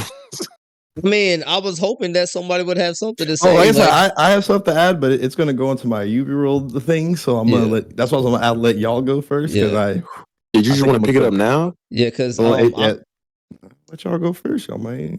Nah, because I'm also not trying to talk too much because I feel like I talk too much sometimes too. We'll figure this out, man, because it's really like just great chemistry going on so far. We just don't be afraid to speak. Please don't hold back. Fuck it. I'm gonna go ahead and go. Go ahead. All right, guys. We got here my little segment I call Thoughts from UV World. So I pull into my little UV World pocket, pull out some crazy wild theory that's gonna come true at some point. When it will, I don't know, but just know that you heard it here first. I'm gonna find the X-Files theme and play that when you talk. You can do what? I'm gonna find the X-Files theme and just play that in the video when you talk. Yeah, I like it. So I think you're on the right track with the remaster, but you got to go deeper. If you follow most games, whenever a remaster comes out of a game, a remaster is actually nothing but to signal something completely different, because remasters usually they don't actually put a lot of actual development work in it, because what they do is they just take the game that already exists and they usually just like report it onto a new system, change some things, do some stuff different, but it takes less time to do a remake than a brand new game. So you actually listed some things that actually gives the hint of what deeper is going on. You listed Jason Blundell. Do you know who Jason Blundell is? Aside from what they told you he is? No. Jason Blundell used to work in Treyarch, or was a part of doing Call of Duty before he was doing whatever he did. Bungie not only did have done Halo, but also did Destiny. Now, I've been saying this for a while, and as you guys know, Call of Duty has been a dying franchise. Like we talked about a few podcasts ago, games don't cause games to die. People who play the games, the consumers, and the game devs kill games, not other games. Call of Duty Call of Duty has been the king of first-person franchises. Even Battlefield has not been able to take the crown, no matter how many years it's been out. It's been good. It's been look at Battlefield like Burger King. Burger King for a while was legitimately better, like had better quality than McDonald's, but people still went to McDonald's over Burger King. And now McDonald's is more places than Burger King isn't. So you got to look at it kind of like the same thing. So another big thing, again, Call of Duty is going down, is with this big shift with Call of Duty now going over to Microsoft. What's going to happen, despite what Microsoft is saying, what's going to happen is Call of Duty is going to be an Xbox exclusive within some years. The signs have already come in. They know that. They see that. So now what PlayStation has to do, they have to think, what type of game do we not have that everywhere else has? PlayStation has done story games. Xbox has nothing on PlayStation story games. PlayStation has started working on their own type of third-party games or games kind of like Fortnite, like live service games, stuff like that. And they're working that. The one thing that right now the world doesn't have, first-person shooters. Titanfall 2 should have birthed Titanfall 3. It birthed Apex. Apex is great, but it's not a first-person shooter. It's not a competitive first-person shooter. It is a competitive what do you call those? Battle Royale, not first-person shooter. Titanfall 3 was rumored. Real quick, Titanfall 2 was the best first-person shooter I've ever played. Go ahead. I agree. Especially out of the advanced movement games, because it was out during the time of Black Ops 3, Infinite Warfare, stuff like that. Titanfall 2 really, I think, got that movement down, and they did it the best, in my opinion. So that's why I was actually hyped when Apex was starting to get announced stuff the day before it came out, because I assumed it was going to be like Titanfall 2. Totally wasn't. So there's been a lot of companies being bought, company shifts, a lot of stuff going on over the past few years. And now, so what I actually think is going on with you talking about Jason Blundell, this being a derivative of Bungie and all this stuff, what I think is actually happening, PlayStation is actually in the process of building their own in-house first-person shooter game. Me and my boy Tyson have been talking about this. We've been talking about all the games that PlayStation does have, and we're like, currently, PlayStation does not have a first-person shooter. Currently, nobody has a first-person shooter, because even though Call of Duty is still coming out, Call of Duty is not doing it no more. I told people this when X-Defiant came out, because X-Defiant got people, it had a lot of people who worked on old style Call of Duty. So X-Defiant felt like old style Call of Duty. And I told people, because I played the alpha for that game, like right after in 2021. And I told people, I said, as fun as this game is not going to be the Call of Duty killer like people say. This is not going to be the first person shooter that's going to make it for like 5, 6, 15 years or make a whole bunch of franchises. But what this game will do, this game will give other devs the ideas to make first-person shooters that are better than Call of Duty. And I don't know if you've noticed, there's a lot of other first-person shooters that are starting to get announced. Other like realistic, but like arcade still military-style shooters. And there's one company that's really putting out 2 back-to-back ones. So what I think has actually happened is, yes, that because they did start announcing that Xbox exclusive games are now starting to come to PlayStation. So I do think, yeah, you are correct about the Master Chief Collection, but I think the Master Chief Collection, and with you mentioning that name, Jason Blundell, who I know has ties to Call of Duty, and then people who worked in Bungie have did Halo and they did Destiny, and some of them have also worked for Call of Duty, and some of them have also worked in Guerrilla Games and did Titanfall 2. What that tells me is PlayStation is getting ready within a few years to announce a first-person shooter. I don't know if it will be the first-person shooter, but you better believe with the quality that PlayStation puts out and the people they're getting, expect something good. And that's my corner all tied up. A random fact, Jason Blundell is actually from the United Kingdom. So all of you PlayStation users, if he decides to take Call of Duty to Microsoft exclusively, feel free to call him Benedict Arnold. And like I said, and it's crazy because when they first announced that they were buying Microsoft or they were buying Activision, one of the first things they announced, they said, we're not going to make Call of Duty a PlayStation exclusive. And then months after that, they said, hey, PlayStation, here's what we'll do. We will extend letting Call of Duty be on your console as a contract for 10 years. If you have no intention of taking this game and putting it on your console only, why are you giving me a contract to allow this game to be on my console for 10 more years? Interesting. You know what that is? That's because I'm giving you a timeline of when you need to come up with another first-person shooter, because at the end of those 10 years, you will no longer have Call of Duty. So PlayStation declined. They said, no thanks, we don't want that. Are you surprised that they declined it, or do you think they have Nope. one in the works? Like you said, Nope, because that told me PlayStation said, we don't think we need Call of Duty because we know the sales of what Call of Duty is doing. We know people aren't playing Call of Duty. So why do we want a dead game on our platform? Plus, they also know Xbox is or Microsoft is the same company that's been putting out Halo. Halo has not been good since arguably like Halo Reach or whatever on Xbox 360. So again, you have a company that's been putting out a dying or who put out a dead franchise, and now they're taking another game from a company that is also a dying franchise, and they're going to be in charge of making it. So a dead company is going to make a dying franchise game, which means you guys are going to make a dead game. So All I hear PlayStation is said, cash. why do we Yeah. want that on our exactly? So PlayStation said, why do we want this cash grab on our console that we have to give you part of our secrets of our technology so you can make your shitty game run on our good console? So PlayStation said, absolutely not. They say, you know what? We'll take the quote unquote loss. We'll let y'all take Call of Duty whenever y'all do. And by the time y'all take Call of Duty, just better believe we'll already have a better game announced and you guys are going to be mad as fuck because this game is going to be a PlayStation exclusive. That is why PlayStation declined that 10-year contract. You only can hear that here at Revenge of the Gamers. We have critical analysis and news on the cutting edge. Top paid All too. Top paid for sure. Top That's paid. incredible. Top paid, Definitely. incredible backgrounds. All right. Now, if you hear right. now, if you guys do hear our podcast randomly disappear, and then all of us have never heard again. Clearly, we're not bullshitting. I'm just saying. We're on a private island with lots of money. Not Epstein And Island. something else, just know, like Kanye said, I didn't suicide myself. Yeah, got too much to live for. I got Right. too much. We got too much to talk to y'all about. We can't do that. We got to talk to y'all about this cutting edge stuff that y'all don't know about. Come on. All right. So now we can finally go to our new segment. Just came up that we totally did not just come up with. Going commando. Just want y'all know, whenever we start doing this segment, I put my pants off. This is I don't know why, because going commando definitely means not wearing underwear and then wearing pants, but that sounds like a whole lot of work. So we're of that age where it's just more comfortable. I promise you. You ain't no lies. Hey, listen, I when don't know I'm about hot, you, but my pants are staying on, guys.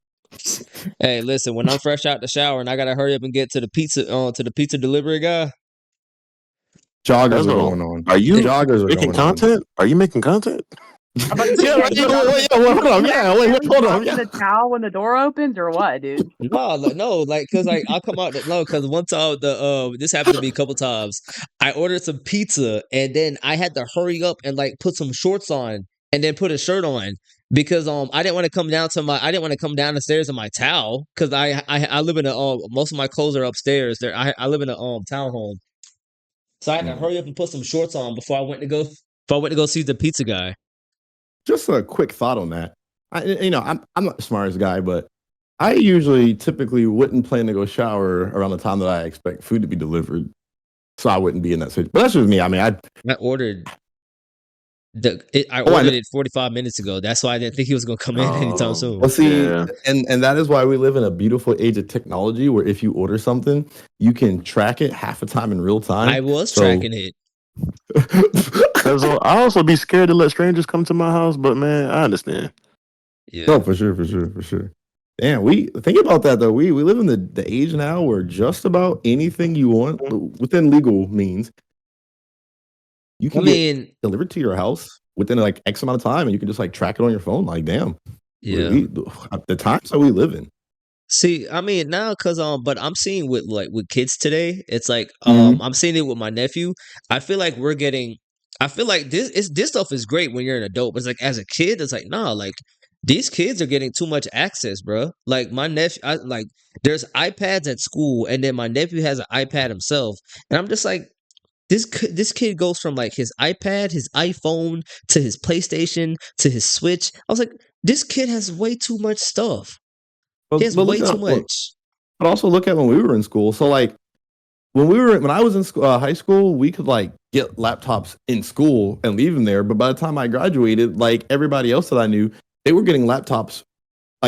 Every year, they would get a laptop from the school checked out that they would take home and bring back and forth. It would be their laptop the whole year, and now they just upgraded from laptops to iPads. So it's Oh, We saw it because it was happening before our eyes when we were you was in graduating. the So it's you was in the Orange County school system. Then me and Otto, we ooh, were in the Polk County school ooh. system. Listen, I can Yeah, definitely I relate was because it was like, yeah, I went to high school in Flagler. I was it was definitely like the year I left, like right after that, the whole school had like iPads. So I could definitely relate to that. And it's just like, these are the same kids you can't trust to like go to the bathroom. Like, you feel like they're going hmm to skip. You got to like walk them to lunch, but somehow you're going to give them a device that is, I don't know, thousands of dollars. It's crazy. But also think of kids our age when we was in high school. Motherfuckers was skipping class to go smoke weed in the bathrooms. Motherfuckers was skipping class to go have sex in the stairwells. Motherfuckers was skipping class to just go home. Yep. Like kids nowadays ain't really doing anything different than what we did, and what we did stuff that we did ain't nothing different than what our parents were doing. 'Cause like my mama told me about when Nah, she was in school, they'd be doing the same thing. They I'm would talking at lunch about, they would leave the school and just not come back. but I'm Right. I talking think about like these the kids are young less bored. kids. I'm You said talking about what? like I'm talking about like the real young kids, because it's like, bro, I've seen how much like you know the term brain rot, right? Yeah. Bruh, these young kids, bruh, they're brain rotting by like being on their iPads and their iPhones and having too much access to stuff. It's like I'm seeing how crazy these kids are acting. I was like, bro, like the most I had was just a Game Boy and a You want to hear an PSP. interesting side of that? Go ahead. As somebody who works in IT, I have managers who could be somebody who just so happened to got lucky at age 19 to get promoted to a manager. And then I also have people who've been a manager for X amount of years and they're like in their 50s. Out Yeah. of people from all these varying ages, so people on both ends of the scale where I'm in the middle at 30, I have people younger than me and older than me that I assist with. And tell me, with all these technologies, advanced technologies that we have to help everybody do their job easier, and like how you're saying how like kids are like born with an iPad and a cell phone in their hands. Essentially. With all Essentially. that, when people actually come to work to use technology to do their job, they have absolutely no idea how they work, which is why my job works. Mm. That's why I have a job. And I'm sitting here and it's like, so people have these technologies, people create these things that help them do their job. But then because of, like you said, this brain rot that going around, people, even though they have these technologies, they don't even know how to actually use them. Like if you actually ask most people nowadays, whether they're age 19 or 25, if you ask them certain basic functions on their iPhone, believe it or not, they actually don't know how to do them. I This thought is it was true. only people older than me. Like, so I remember when iPhone started first coming out, my mom was always asking me how to do stuff, and it was her phone. I didn't even own the phone, and I would have to show her how to do it because she knew I knew how to use technology. So I'm thinking, okay, at this point, everybody born after us should know how to use the phones better than me. But now I'm starting to see a lot of people now have even better technology than what we had starting out, and they don't even know how to use them to the basic functions. They know how to get on TikTok. They know how to get on Instagram. They know how to put a filter on. They know how to use an AI filter or an app to like hide their curves or put a filter. They know how to do that. But if you ask them how to actually do anything else that you actually should have use your phone for, they could not Yeah. tell you. Hmm. No, you're right. I mean, Siri saves my behind all the time because I'll ask Siri, man, 100 questions a day because I just don't know how to get to everything. And I even actually looked up a YouTube video just to get like the perfect settings for my camera because it makes a world of a difference. But see, you're somebody who took the technology. You admit that you don't know how to use them, but instead of just letting the technology use you, you said, let me use other technologies to help me find out how to use it. And by you saying, yeah, I watch a YouTube video to figure out camera settings, that's you trying to figure it out. That's what I do. I'm with me trying to draw and stuff. If I don't know how to do something with an app or a program, I go watch a YouTube video so I can learn. But people, again, if you tell people that, like, my job has it so easy. We have documents for everything, every issues, because that's how I do my job. If I don't know anything, I have documents or tickets I can look up. Most of the documents, they just have shortened versions that just have the stuff the managers need to know. We have a website where they can pull all these documents. They're screenshots with beautiful pictures that shows them everything. They would rather sit there and call me in their busy restaurant and ask me how to do something basic than to go look on this thing that they get emails about weekly that update them on these things that they never read. So it's like, so Right. you have technologies. The company literally made it easy for you to do your job, but you would rather go and just call us. But then they complain when, they have to sit there for so long because these things take time to do. And then it's like, and then they want to call their DO and because we're like, hey, we have to send somebody. It takes time because they didn't get, we're not sending somebody right now or we're not hitting a button to fix it. They call their DO or GM, they call us, and then we got to explain the same thing. Or I'll just go, I'm going to get my supervisor to let you talk to him. And then the DO got to go have a conversation with his manager and is like, so why did you go do all that instead of actually running your restaurant? And then their answer is, because I didn't want to look up how to fix this myself. True. And then at that And that point, might just be you like a- just disrupted, but you got to think about it on a business standpoint, you just disrupted your flow of money. And that's what the DO cares about. And am I getting the max amount of money I can per day? Because if you as a manager aren't taking care of the restaurant and making sure the restaurant's running and money's coming in, and if we got to stop operations because you want to go sit on the phone for 30 minutes to go fix something, that 30 minutes you sat on the phone, we potentially just lost $300 today, which for you, $300 all day and what restaurants make. If I tell you, because me used to work in restaurants and in delis in Winn-Dixie, I would hear about how much they would make a day. So like sometimes they would say, oh yeah, we made like $1,500, $1,600, $1,700, $20,000, $5,000 today. So you'd be like, oh, not making $300, and you just didn't make $300 out of the $5,000 all day out of the whole week. That's nothing. To a company, they look at that $300 that they missed today, and because that person didn't make that $300 sale, they left. They went online, told people not to go to that restaurant. More people boycotted that restaurant, and then people just stopped going to that restaurant. So they don't look at losing $300 today. They look at how much money am I going to lose over time because we didn't serve that guest. Man, I'd like to see like what part of the brain or like what type of, I don't know, critical thinking skills you need to just be tech savvy. You know, some people can't hook up a computer. Some people can't hook up their Wi-Fi, and they need, you know, technical support to come and help them. Again, but see, the thing is, we make it easy for you because like a lot of the stuff, like you would not believe the calls that I get. I get calls from managers who say our power went out, the power came back on, my computer didn't turn on, I hit the button on the monitor and it said it went to sleep. Now, out of what I just said, what do you think the problem was? You pressing that button and making it go to sleep. No, the problem is they're hitting the button on the monitor and the computer's not turning on. Exactly. You can't turn your computer on from your monitor because your monitor is a screen. If you unplug your HDMI cable, you can hit the power button on your monitor and it'll turn on and off. So I'm sitting there and I go, so did you hit the power button? I said, what power button are you hitting? On my monitor? Did you hit the power button on your computer? I did. On the monitor? Yes. That's not your computer. That's your monitor. And then they hit the power button on the computer and then the computer turns on and they go, oh, I'm sorry I called you. But then they'll tell you, oh, I did everything before I called you. I turned all the cables on. I pushed everything on. You didn't have the time. They'll come in there. The power will come on. They'll hit the power button on the monitor. Oh, my computer didn't turn on. And then they'll just call IT. Man, I forgot what it's called when like you know how everybody knows how to drive a car, but they don't know exactly how it works. Like it's kind of like that, and it's just like it's like street knowledge and book knowledge. It's like you can read a book, you can watch TV and see how to do something, but if you don't actually like street knowledge is you actually physically going out there and getting the knowledge from experience because you actually did it. And honestly, I'm gonna go on a quick little tangent on that. The last time I talked to my mom, I had an interesting conversation with her about that because we were talking about something and she didn't like how I was talking and basically it sounded like I had more knowledge than her. So then she was saying something to me and I told her, I said, the way you're talking to me as if you're on a higher level than me. And I said, we honestly are not. I said, we're at the same level and I would like if you would speak to me as such.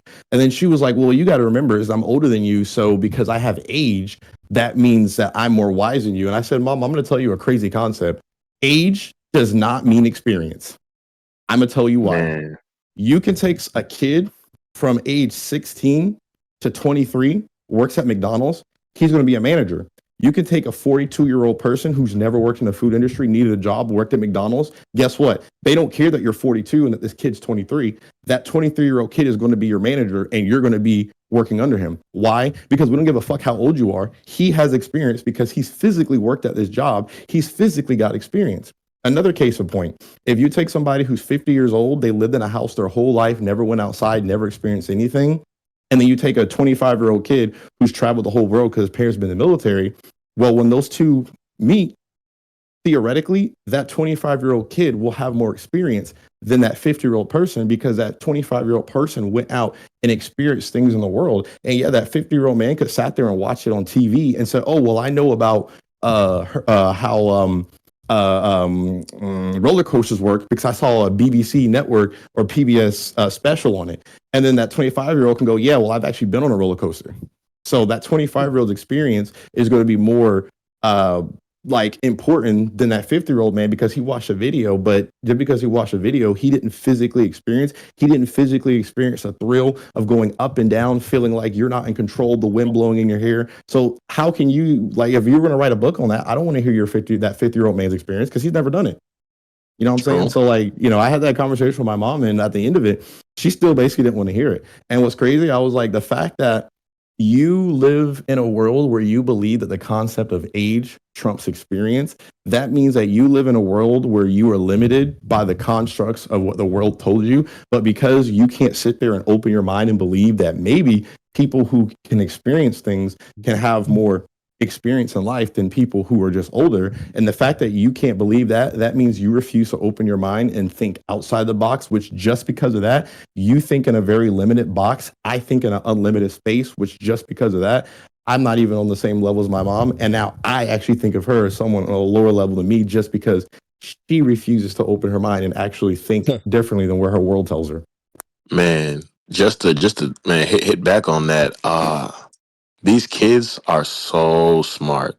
These kids think in a way that I could never wrap my head around. But it's just like you can't let them feel like that. You know what I'm saying? Like it just messes with the natural order of things. I know exactly what you're saying, but it just messes with, like, I guess kids. We had this term when I was growing up, like just being too big for your britches. Mm-hmm. You smell And I guess yourself. that's ultimately where it's always going to die at, man. If you ever win that conversation, please send me the playbook because I want to be able to argue with older folks and say, no, my generation's the best. Well, see, and my thing is, it's not even about arguing and saying about whose generation the best, because at the end of the day, we all are the same people. We have the ability to experience the same thing. So I don't think any generation of people is any better. The whole point is you're supposed to learn on what came before you so you can constantly get better. So theoretically, you should be better than the people that came before you. It's kind of like the concept of Dragon Ball, how they keep hinting that Gohan, even though the story's about Goku and you always see Goku get the stronger forms, the story keeps constantly hinting that Gohan potentially is stronger. And that's because Gohan is the son of Goku.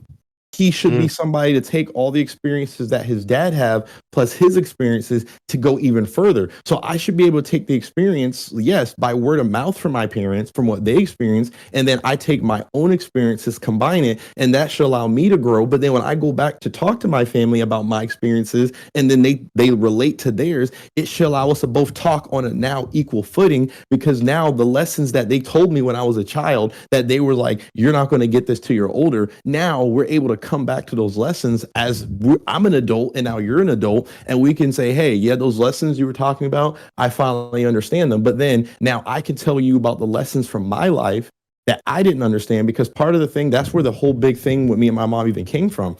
The whole time that I've known my mom, anytime we've talked, because she was always, I'm older than you, you got to shut up and listen. That was her attitude. So it was always, she came at me with her stuff. She never actually got to talk to me. She never got to actually hear my side on anything. She never actually understood me.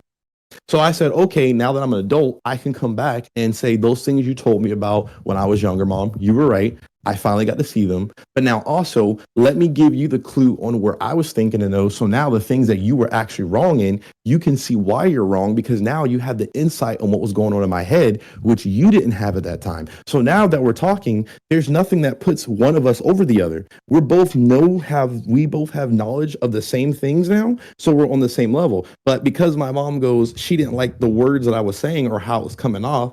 And I wasn't even saying anything towards her that was negative towards her. I was literally just telling her about my mindset and what was going on with me as a child growing up to being a young man. And because she didn't like or didn't want to receive that level of growth that I had, and because it started to hit a nerve in her, and maybe because she started to see the level of growth I had, and it started to make her feel like, dang, he's grown this much, he's actually grown more than me. And again, just like they always say, people fear things they don't understand. And because she wasn't able to understand this level of growth that I was at, it made her start to fear. So instead, she took that fear and then she turned it into, well, you need to listen to me, I'm your mom. And I'm like, that's not what we're doing. We're not even having a debate like that. I'm just trying to talk to you. And instead of her even listening to me, she got defensive and wanted to fight. And I said, see, that is a sign of a closed-minded person. You're getting defensive when I'm not even saying anything bad towards you. I'm talking about my life. And the fact that you're getting offended, that means something that you did was wrong and you're starting to feel it. And instead of you trying to get that remorse, you turning it into fear and you're turning that fear into anger. And now you're coming at me. No, that's thank like you. my pops. That's how my pops. Like the other day, we were talking about Lord what's her name? Steve Harvey's daughter that broke up with Lori Michael Harvey. B. Yeah, Lori Yeah. Harvey. Yeah, we were talking about how Lori Harvey broke up with Mike B because he wasn't thug enough or whatever. And my dad hopped in a conversation saying, well, because I was basically saying like, yo, man, this is how most girls think. And my dad thinks for whatever reason, when I say most, I mean all. Obviously, most doesn't mean all. It just means 90%. It means 90%. The other 10% isn't. So Mm. my dad was like, my dad cops in the conversation telling me that's not all women. And I'm just like, well, Pop, I just said that. I just said that's not all women. And then like for whatever reason, he thought I was getting loud with him, even though like we were all just having a nice conversation. My dad was like, calm down. Like he was telling me to calm down. Cause my dad Yeah. doesn't like when we raise his voice at him at all, even if it's just a casual conversation. And it made me Yeah, realize, man. and it made me realize like it made me realize. I think that's just the thing with Jamaican parents in general, because like your parents are Jamaican, our parents are Jamaican. No, so my mom is not. My She's dad not? is, but I didn't grow up with my dad. I grew up with my mom instead. That my mom's Bahamian, Puerto Rican, Native American. Oh So well, the Jamaican is actually on my dad. So actually, the Jamaican issues have not been in my family growing up. well then I think that's just a Caribbean. That's just a Caribbean parents for thing sure. altogether, where it's like But they see, I feel like. will. Go ahead. Actually, what I'm adding is not even me adding anything realistically.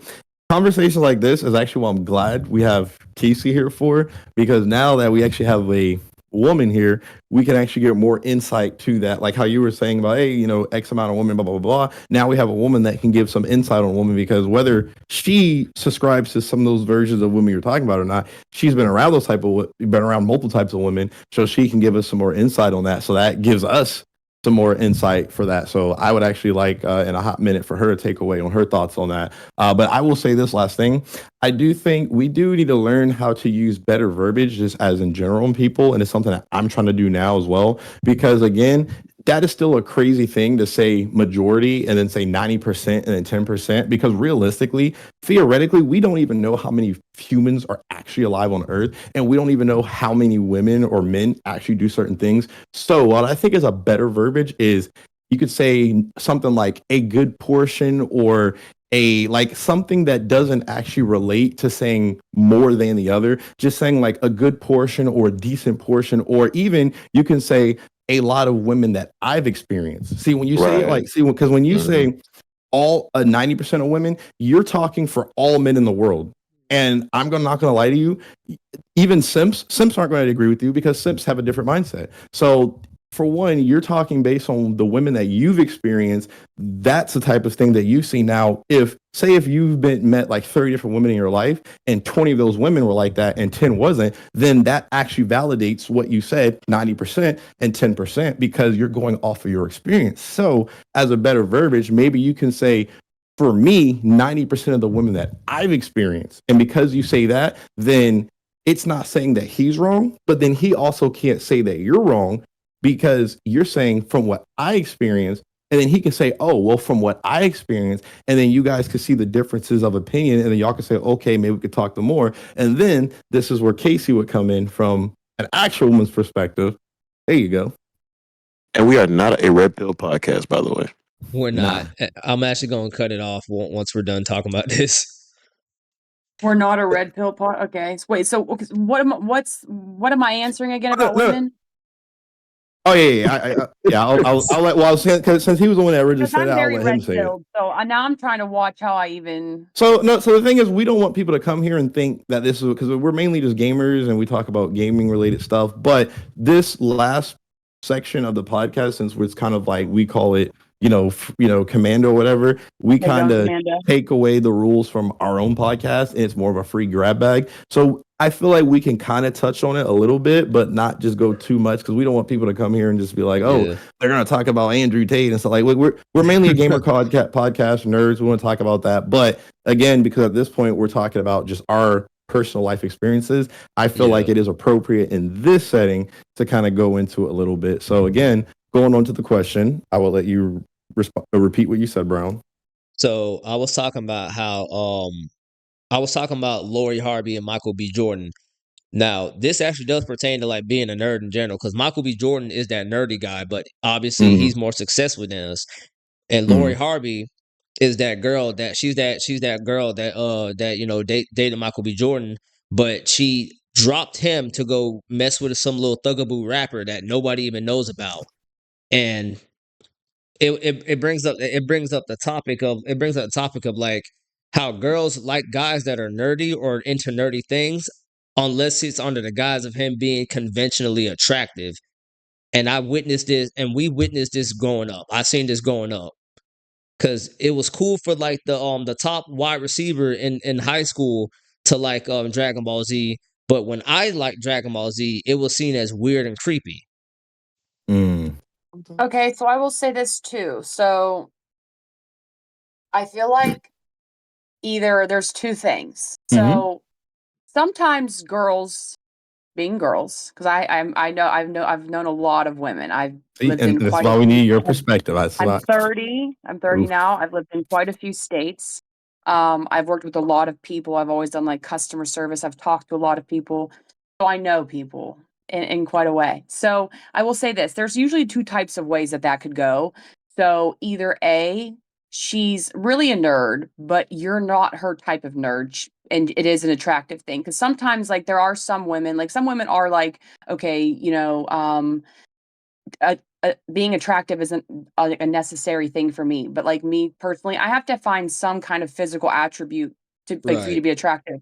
Like even if it's just your eyes, like you don't have to be a 10 or like even an 8 or a 7, but it's like I have to find something. So if she doesn't find anything attractive in you, then maybe that's why like, you know, she was like, ew, anime. Or like it could be the opposite though, because there's the psychological point where women will try to be something. Well, it's not just women, because I think men do it too. But when you start to like somebody, you start to try to like the same things that they like.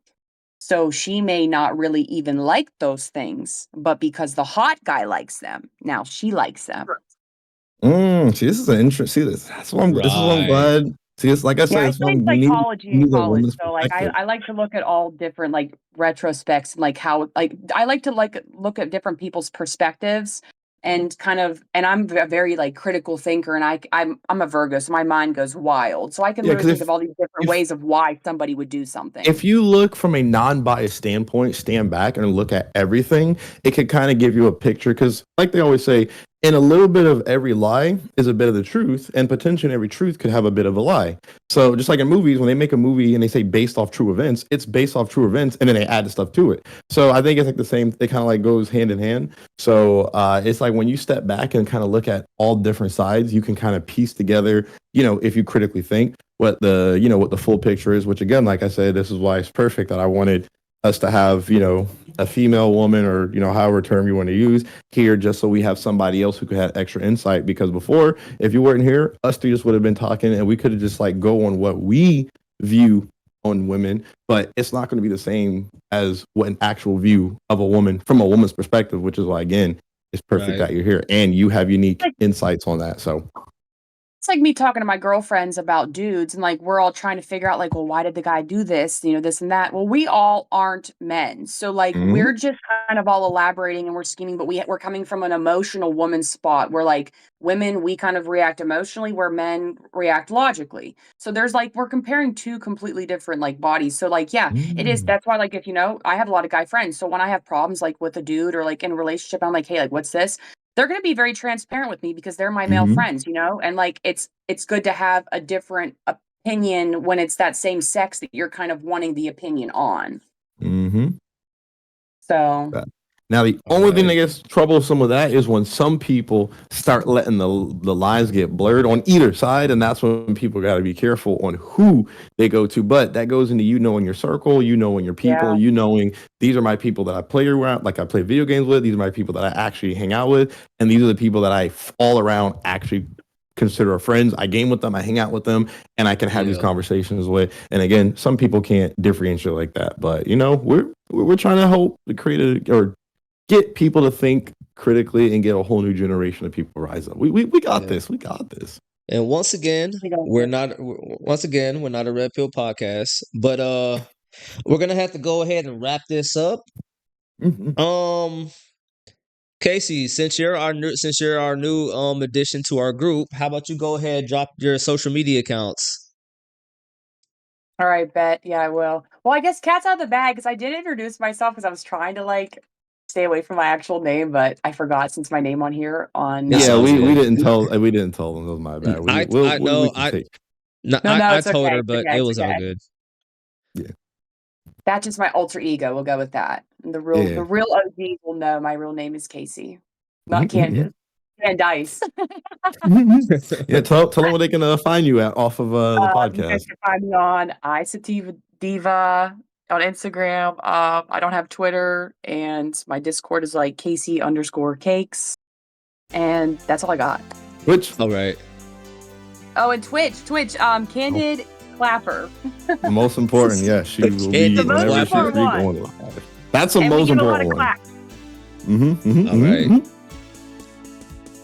And then y'all Well, already thank you know. for having me, boys. I appreciate it. It was No great. I actually really enjoyed this conversation we had about all topics, hearing different Yeah. perspectives. It was really enjoyable. So thank you for having me. Hey, no Mhm. problem. Hopefully, No problem. hopefully you like the experience to come back for more, potentially be a permanent Oh yeah, hit member. me up. You know where to find me. Yeah, well, we'll talk about that. In our back of house stuff. But y'all already know. Y'all can find me on Instagram, Twitter, X, and just about everywhere at HTrigger00. You can also follow my comics or manga story journey on all social media platforms at Project Genro. And yeah. All right. Okay, and the Twitch page for the podcast, Revenge of the Gamers, it's actually going to be ROTG_ROTG. Okay. Go ahead and All follow right. that. And follow me at Twitter at Champion Brown. Follow me on Blue Sky. Blue Sky. Whatever Blue Sky social media account is. I think it's like BKS. I think it's like B Sky then .social. Whatever Blue Sky is. And then follow me on Twitch at Champion Brown. I will try and stream more, but if I'm too tired coming home from work, I am too tired to come home from work. But I will try and stream a lot more. But I do plan on streaming tonight. Okay. Yeah, you can catch me on Blue Sky too. I'll be on there like once a month or whatever. All But right. yeah. Hey, Casey, go ahead and go ahead and everybody just put all their social media accounts in the arts and crafts section of the Discord, and then I'll go ahead and put everyone's stuff down for the video. All right, bet. I bet. Are we getting on the game? All right. What's up? I bet. Yeah, y'all do our quick closeout. Y'all have a happy, safe year. Y'all stay out of trouble. Remember, quick last thing. In life, it's all about evolving. To evolve is to constantly grow. To stop evolving means you stop moving. If you stop moving, you're dead. Always evolve. Always seek for the next chapter, the next thing. Always move forward. Always. That was nice. Beautiful. All right, everybody. I love that. Mm-hmm. All right, everybody. Y'all take care. Yeah. Take care.